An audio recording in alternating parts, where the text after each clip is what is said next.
Hello दोस्तों, आज है गुजरात और आरसीबी से टक्कर।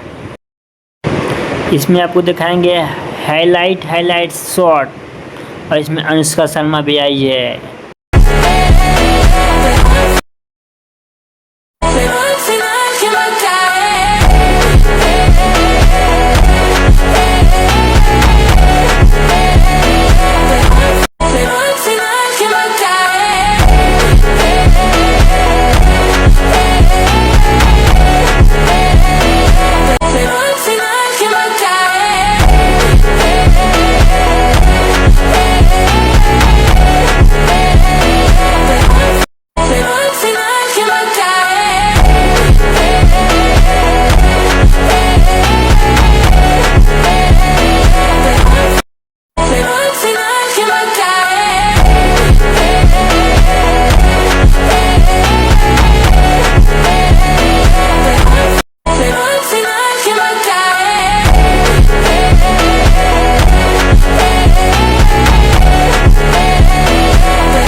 विराट कोहली 25 गेंदों में 5 चौकों और 1 छक्के की मदद से 43 रनों की एक शानदार पारी खेलकर आउट हुए।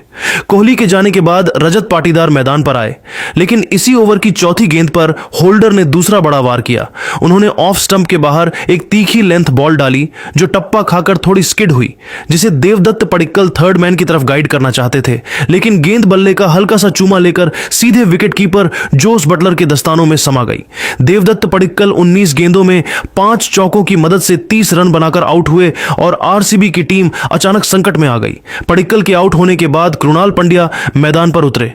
2 बड़े झटके लगने के बाद कप्तान रजत पाटीदार और कृणाल पंड्या की इस नई जोड़ी ने मिलकर मोर्चा संभाला। 11वें ओवर में जेसन होल्डर के खिलाफ पाटीदार ने अपनी आक्रामकता दिखाई। उन्होंने होल्डर की पहली ही गेंद को भांपा, बैकफुट पर गए और डीप मिड विकेट बाउंड्री के पास आंखें गेंद से हटाई, लेकिन उसके बावजूद बल्ला अड़ा दिया और गेंद विकेट कीपर के सिर के ऊपर से उड़ती हुई सीधे 6 रनों के लिए स्टैंड्स में चली गई। इसी ओवर की आखिरी गेंद पर भी कृणाल ने कवर्स के ऊपर से एक लाजवाब चौका निकाला। 13वां ओवर लेकर कृष्णा दोबारा आए और यह ओवर पूरी तरह से ड्रामा और विवाद से भरा रहा। पहली गेंद कृष्णा ने मिडिल स्टंप पर कड़क लेंथ पर डाली, जिस पर पाटीदार के बल्ले का बड़ा बाहरी किनारा लगा और गेंद हवा में विकेट कीपर और थर्ड मैन के बिल्कुल बीच में जा गिरी, जहां जोस बटलर और जेसन होल्डर दोनों के दौड़ने के बावजूद गेंद किसी के हाथ नहीं आई और दोनों बल्लेबाज बाल बाल बच गए। इसके ठीक अगली गेंद पर पाटीदार ने शानदार शॉट खेलते हुए शॉर्ट फाइन लेग के ऊपर से एक कड़क चौका बटोरा। ओवर की तीसरी गेंद पर पाटीदार ने एक बार फिर हवा में पुल शॉट खेला, जहां डीप से दौड़कर आते हुए कागिसो रबाड़ा ने डाइव लगाई, लेकिन गेंद उनके हाथों से छिटक गई और पाटीदार को एक बड़ा जीवन दान मिला। इसी ओवर की चौथी गेंद पर कृणाल पंड्या ने ऑफ स्टंप के बाहर मिली वाइड यॉर्कर जैसी गेंद पर बड़ी चतुराई से बल्ले का फेस खोला और backward point of shot third man के बीच से एक आलीशान चौका निकाल लिया। इसके बाद पारी का 15वां ओवर लेकर युवा गेंदबाज कुलवंत खेजरोलिया दोबारा वापस आए और यह ओवर आरसीबी के लिए रनों का एक बहुत बड़ा खजाना साबित हुआ, जिसने गुजरात के कप्तान शुभमन गिल को पूरी तरह चिंता में डाल दिया। ओवर की तीसरी गेंद खिजरोलिया ने कमर की ऊंचाई से ऊपर एक भयंकर हाई फुल टॉस फेंक दी। कृणाल पंड्या ने इस पर पीछे झुकते हुए बल्ला चलाया और गेंद बैकवर्ड पॉइंट के फील्डर को छकाती हुई चौके के लिए निकल गई।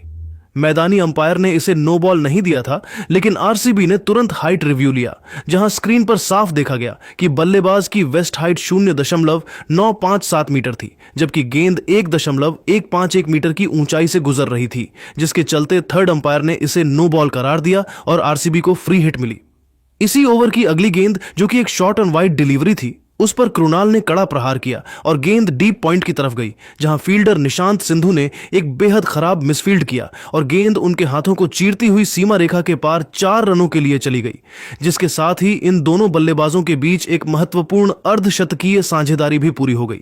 इसके ठीक अगली चौथी गेंद पर रजत पाटीदार ने खिजरोलिया की यॉर्कर मिस डिलीवरी का पूरा फायदा उठाया और इन फील्ड को पार करते हुए एक और कड़क चौका बटोरा। 5वीं गेंद पर पाटीदार का रौद्र रूप जारी रहा।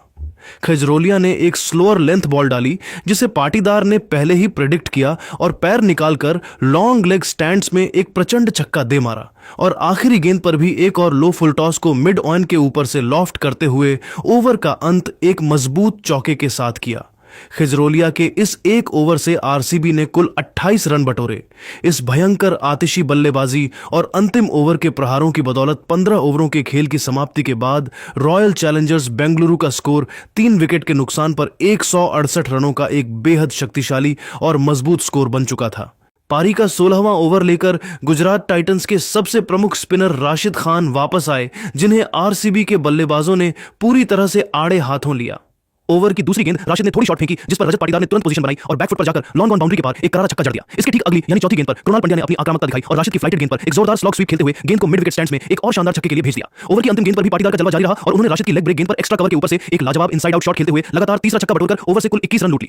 पारी का 17वां ओवर लेकर दक्षिण अफ्रीका के खूंखार रफ्तार के सौदागर कागिसो रबाडा दोबारा गेंदबाजी आक्रमण पर वापस लौटे और उन्होंने आते ही अपनी खतरनाक गेंदबाजी से गुजरात टाइटंस को एक बहुत बड़ी और बहुमूल्य सफलता दिलाई। रबाडा ने आते ही पहली ही गेंद पर अपनी चालाकी का परिचय दिया और गति में भारी परिवर्तन करते हुए एक तीखी स्लोअर शॉर्ट पिच डिलीवरी फेंकी। क्रीज पर पूरी तरह सेट हो चुके कृणाल पंड्या इस स्लोअर गेंद को भांप नहीं सके और लेग साइड की तरफ एक बड़ा हवाई शॉट खेलने के प्रयास में अपनी टाइमिंग पूरी तरह मिस कर बैठे। गेंद बल्ले के ऊपरी हिस्से पर लगकर हवा में डीप मिड विकेट की तरफ काफी ऊंची खड़ी हो गई, जहां बाउंड्री पर मुस्तैद खड़े फील्डर साई सुदर्शन ने कोई गलती नहीं की। उन्होंने गेंद पर अपनी नजरें जमाए रखी, नीचे आए और एक बेहद सुरक्षित कैच लपक लिया। कृणाल पंड्या 28 गेंदों में 5 चौकों और 2 शानदार छक्कों की मदद से 43 रनों की एक अत्यंत सराहनीय और साहसी पारी खेलकर पवेलियन लौटे। उनके आउट होने के बाद दुनिया के सबसे खूंखार फिनिशरों में से एक टिम डेविड मैदान पर उतरे, लेकिन दूसरे छोर पर रजत पाटीदार का भयंकर और विनाशकारी तांडव लगातार जारी था। इसी ओवर की तीसरी गेंद पर पाटीदार ने रबाडा की तेज शॉट ऑफ लेंथ डिलीवरी को आड़े हाथों लिया और उसे मिड विकेट बाउंड्री के ऊपर से पुल करते हुए एक गगनचुंबी छक्का जड़ दिया। इसी विशाल छक्के के साथ ही पूरे स्टेडियम ने खड़े होकर तालियां बजाईं, क्योंकि रजत पाटीदार ने मात्र 21 गेंदों में अपना एक और तूफानी अर्धशतक पूरा कर लिया था। पाटीदार यही नहीं रुके, इसके ठीक अगली यानी चौथी गेंद पर भी उन्होंने बैकफुट पर रहकर अपनी क्रूर ताकत का मुजाहिरा पेश किया और कवर्स के ऊपर से एक और आलीशान छक्का ठोककर रबाडा के इस ओवर में गुजरात के खेमे को पूरी तरह बैकफुट पर धकेल दिया। इसके बाद पारी का 18वां ओवर लेकर तेज गेंदबाज प्रसिद्ध कृष्णा वापस आए, जिन्होंने शुरुआती प्रहारों के बाद इस ओवर में काफी कसी हुई और सटीक गेंदबाजी का प्रदर्शन किया। ओवर की चौथी गेंद प्रसिद्ध ने गति के साथ सीधे बल्लेबाज के पैरों पर डाली, जिस पर पाटीदार के बल्ले का अंदरूनी किनारा लगा और गेंद शॉर्ट फाइन लेग की तरफ तेजी से गई।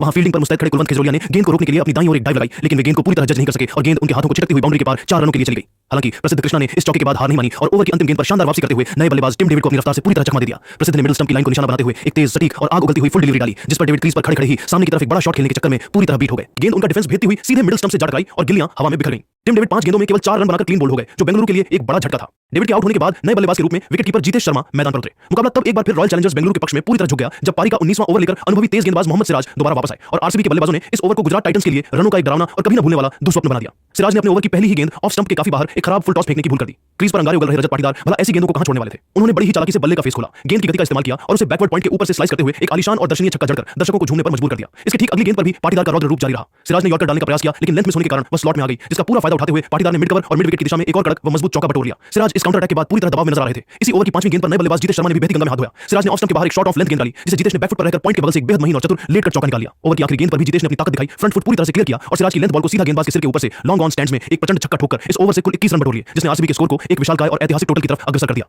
अब मुकाबला अंतिम ओवर की 6 गेंदों पर अटका था और 20वां ओवर फेंकने की जिम्मेदारी कप्तान ने एक बार फिर प्रसिद्ध कृष्णा के हाथों में सौंपी थी। पहली ही गेंद प्रसिद्ध ने लेंथ मिस की और लेग स्टंप पर एक खराब फुल टॉस दे बैठे, जिसे रजत पाटीदार ने बड़ी ही सहजता से फ्लिक करते हुए बैकवर्ड स्क्वायर लेग बाउंड्री के पार एक गगनचुंबी छक्के के लिए भेज दिया। इसके बाद चौथी गेंद पर भी पाटीदार का रौद्र रूप जारी रहा। प्रसिद्ध ने मिडिल स्टंप पर एक और फुल डिलीवरी डालने की गलती की। पाटीदार ने तुरंत क्रीज में रूम बनाया, गेंद के नीचे आए और सीधा गेंदबाज के सिर के ऊपर से डाउन ग्राउंड एक और विशाल छक्का जड़ दिया। इसी छक्के के साथ पाटीदार सीधे 90 के निजी स्कोर में प्रवेश कर गए। इन अंतिम ओवरों के भयंकर ऐतिहासिक और आतिशी प्रहारों की बदौलत रॉयल चैलेंजर्स बेंगलुरु की टीम ने निर्धारित 20 ओवरों के खेल में 5 विकेट के नुकसान पर 254 रनों का एक अकल्पनीय एवरेस्ट जैसा और इस सीजन का सबसे विशाल स्कोर खड़ा किया। कप्तान रजत पाटीदार मात्र 33 गेंदों में 5 शानदार चौकों और 9 गगनचुंबी छक्कों की बदौलत 93 रनों की एक अत्यंत जांबाज, अकल्पनीय और ऐतिहासिक नाबाद पारी खेलकर डगआउट लौटे, जबकि दूसरे छोर पर जीतेश शर्मा भी मात्र 5 गेंदों में 1 चौके और 1 छक्के की मदद से 15 रन बनाकर नाबाद रहे। बेंगलुरु की रणनीति इस समय 12.7 की एक भयंकर रफ्तार से समाप्त हुई।